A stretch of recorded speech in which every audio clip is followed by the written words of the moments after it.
Hey everyone, and welcome back to my channel. Today I want to share with you my reading stacks for 2022. So we're looking back on my year of reading, and I always like to track my stacks in a spreadsheet. This was the first year where I completely made my own spreadsheet. Before that I had used one I downloaded by Sophie Islington. I will link her channel down below. Currently she's not doing videos, but in previous years she did spreadsheets, and I used those to kind of learn the twists and tricks with Excel so I could do my own, and this is where most of these stats will be from. So let's start with some basics. In 2022, my Goodreads reading goal was 52 books. I always set it at 52, but I usually read around 75 to 85 books a year. In 2022, I actually managed to read 89 books, so that is quite a lot for me. And I was really surprised because this was one of my most stressful years of my life. I finished my PhD, I started a new job, and for a couple of months I actually worked 2 jobs, and I moved to a new town to fully commit to the new job now. So there was a lot going on, and we also had just gotten out of the whole pandemic thing, so that was still going on. Also, at the beginning of the year, I was still grieving the loss of my cat. So yeah, it was just overall quite a horrible year for me. One where I did get a lot of things done that I had been working up to, but still I feel like it was one of the years that I won't look back on so fondly. So it is quite surprising to see that I actually managed to read so many books. On the other hand, I really got into the audiobook game, and especially with moving and stuff like that, I had more time to listen to audiobooks than I ever had before, and that's why the stats have gone up. So for my TBR, one of my goals is to reduce my TBR. My kind of optimum number where I would like to get to is 5 to 10 books. I have not made great progress with that last year. I had these lists where I wrote down all of the books on my TBR that I consider to be on my TBR. I have a couple of longer series where I do own more books where I only counted the next one. But on that TBR that I wrote down, I had 46 books, and out of these 46, I actually only managed to read 16, so about a third. And some of these were like on my TBR for quite a while, so I was quite proud that I read them.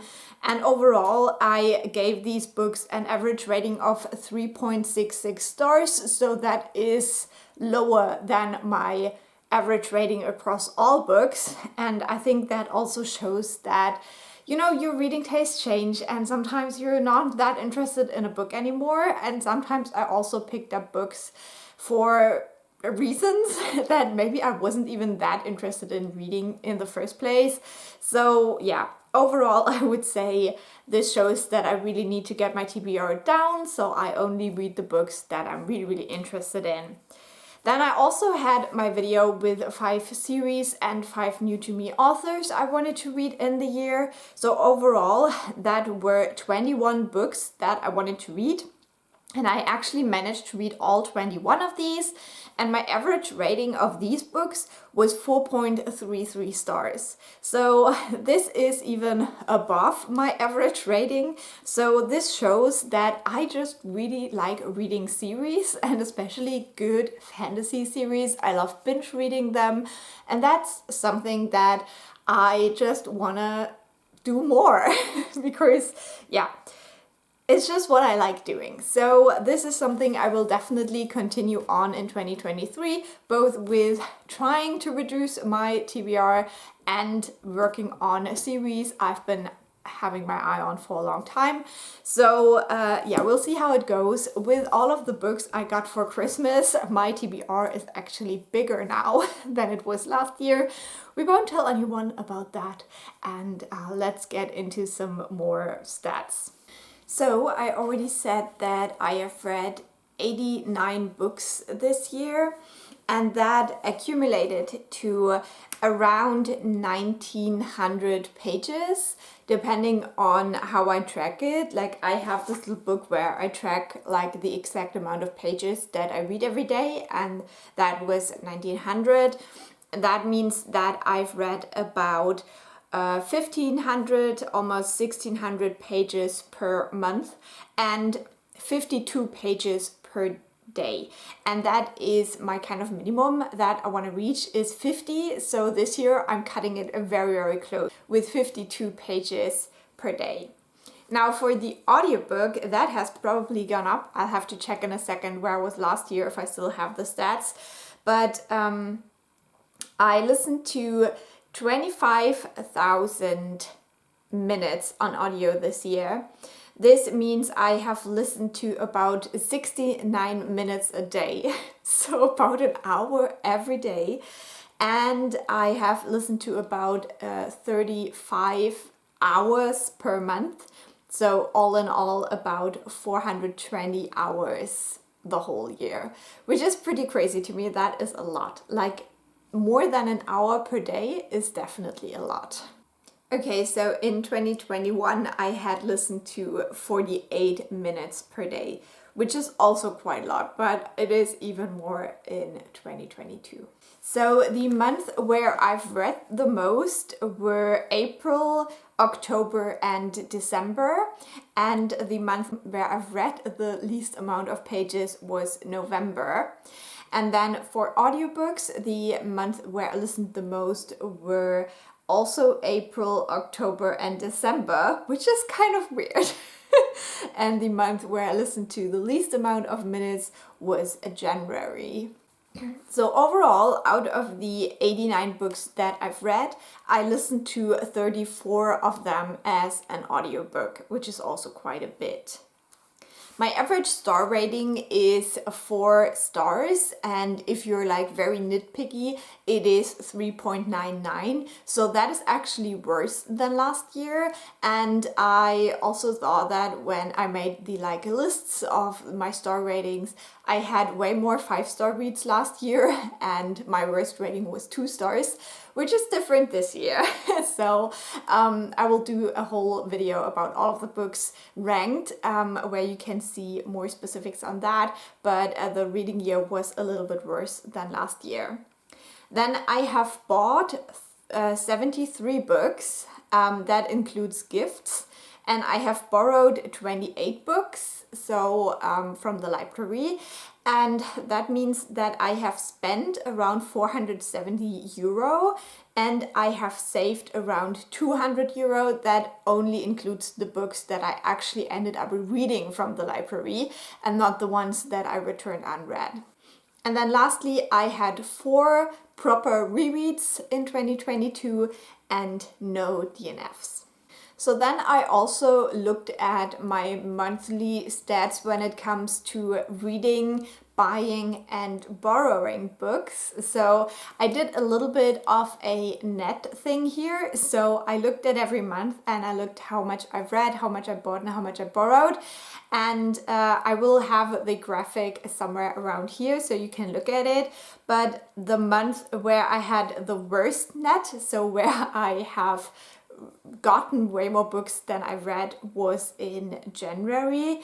So I got way too many books in January because of my birthday, and the month where I actually reduced my TBR the most was in March. So I did not receive many books then, and I actually read some of my TBR books. So that's also an interesting stat. If you take it overall with my Christmas gifts, I have not reduced my TBR, but I actually have more books on my TBR now than I had before. Taking it all together, I have 2 books more than I had at the start of the year. So it is not that bad, but thinking about, my goal of reducing my TBR, that's actually pretty stupid. So we'll see about that. I hope this year will be better with this stat. Now let's talk a little bit about the books that I have read. So first things, this is in no particular order, just the first thing I had on my spreadsheet here is page length, and the most books I've read were between 300 and 399 pages. That's usually where most of my books are, so that is not very surprising. Talking about the format, the most books I read are paperback and audiobooks, and I read far less ebooks and hardcovers. Then we can look at the publication year, so when the book first came out, and you can see that I mostly read more newer releases, so from the 2010s to 2020 and up. I don't usually read a lot of older books. That's a very small percentage. Then I also tracked whether the book was a TBR read, so a book I already owned at the start of 2022, and whether I bought it new in 2022. And this stat is very sad, but it also has to do with audiobooks because I don't have backlist audiobooks. Those are always new. And so only 26 of the books that I've read this year have been TBR books that I previously owned, and 64 were new books that I bought. So I already talked about my star rating. It's a 4-star overall, and the most books I read I gave 4 stars to, and overall I think having a 4-star average is fine by me. I like it to be above that, but you know, you always have some books where you think you might love them but you don't, so that's how it works. Then for age group, most books that I read are adult. I don't really read a lot of YA and children's fiction. For series type, this is always a stat that is kind of frustrating to me because most of the books, 60% of what I read are standalones. Since I'm a big fantasy reader, that usually means I don't read my favorite genre. On the other hand, I do also love horror, and those are usually standalones. So it's okay, but I'm always kind of surprised that most of what I read are standalones because I do love binging series and I just don't do it enough. Then we have the whole language thing. So I have read mostly books that are not translated. So I read them in the language they were written in. Only 12% of my books have been translated. I usually read books in English. So about 85% of my books I've read in English. And then the books that have been translated from English or French. So really not a very broad variety of languages, unfortunately. Looking at the genres that I've read, my most read genre is fantasy, which makes me very happy because it's my favorite genre. And then the next ones up are horror and romance. The romance is kind of throwing me off a little bit here, but I did read quite a few holiday romances and stuff like that. So usually I don't really love romance, but they have sneaked their way in here somehow. And then for diversity aspects, I try to track like different kinds of diversity. So I don't really have a nice graph here, but the kind of category that I put the most amount of books in were Asian books, so books that focus on Asian characters that are written by Asian authors. And then also I read a lot of lesbian books, so with at least one important character that is a lesbian, and also authors or books about Black characters written by Black authors is also quite a high percentage. Even though I must say that still only around half of the books that I've read do have some kind of diversity in it, which is still a little bit low. And as I said, I try to have a very broad variety of things in there.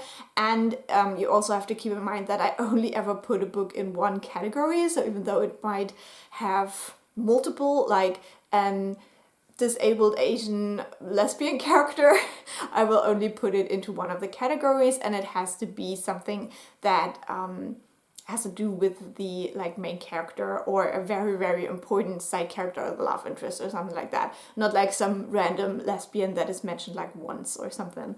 So yeah, I think I can still do better with that, but I'm actually quite okay with it. Now looking at the authors that I've read, As every year, I've read mostly female authors. That is not a surprise for me. This stat could be wrong just because sometimes it is hard to figure out what kind of gender identity an author has if they're not very outspoken about it. So don't believe this one too much, could be wrong.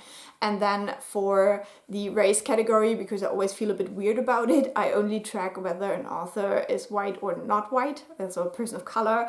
And I was doing quite well with that, keeping it at 50-50, but then the holiday romances honestly ruined it for me. So it's not quite 50-50, it is 44% to 55%. So still much better than the previous years, to be honest. Then I also track whether an author is new to me, because I have that thing that I read authors, I really love their works, and I never pick up a book of theirs again. So as well this year you can see that around a third of my reading is by authors I already know, and then around 2/3 is actually authors I don't know yet, so new to me authors. I don't know why I do that. A lot of these authors that are not new to me are because I've read a whole series, so after the first book I've read by them, they're obviously not new to me anymore. So this is even skewed because of the series that I've binge read and some rereads. So the total amount of books by authors I already like, where I read more of their works, is tiny. And I'm so mad about that. And then lastly, for continents, I do mostly read North American authors. That is a problem, but it's just what's usually hyped, and I'm a bitch for hype. But also European authors and Asian authors are quite up there as well.